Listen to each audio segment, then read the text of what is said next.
ষষ্ঠ গণবিজ্ঞপ্তি আসছে, অনেক আশা নিয়ে বসে আছেন, কিন্তু আপনি জানেন কি এর মধ্যে বড় একটি সমস্যা রয়ে গেছে। আপনারা নিশ্চয়ই খেয়াল করেছেন ইতোমধ্যেই যে জুলাই অভ্যুত্থানে শহীদদের পরিবারগুলোর কান্না এখনো থামেনি, এই আহতদের যন্ত্রণাই এখনো শেষ হয়নি।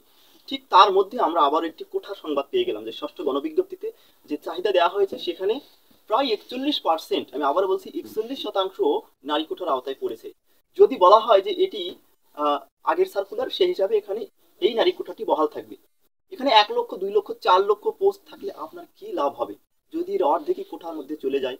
আমি নারী প্রার্থীদের বিরুদ্ধে বলছি না, পুরো প্রতিষ্ঠানে একজন বা দুজন বা তিনজন ম্যাডাম থাকলে যথেষ্ট। এই ব্যাপক হারে এত বেশি সংখ্যায় শিক্ষক তো শিক্ষকই, সেখানে নারী বা পুরুষ বলে আমি কিচ্ছু বুঝি না।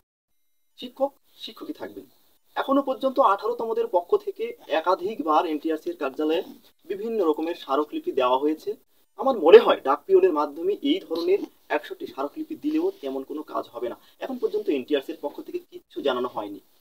এখন এই সমস্যাটি যদি আরো এগিয়ে যায় এবং ষষ্ঠ বিজ্ঞপ্তির কাছাকাছি সময়ে, আমার যেটা মনে হচ্ছে যে এটি উচ্চ আদালতের নজরে আনা প্রয়োজন। আমি কাউকে উৎসাহিত করছি না, তবে 18তমদের উচিত হবে এটি অতি সত্বর উচ্চ আদালতের নজরে আনা। যদি এই সমস্যাটি ষষ্ঠ বিজ্ঞপ্তির ঠিক কাছাকাছি সময়ে গিয়ে উচ্চ আদালতের নজরে আনা হয়, তখন কিন্তু এটি সমাধান হতে আরো বেশি সময় লাগবে।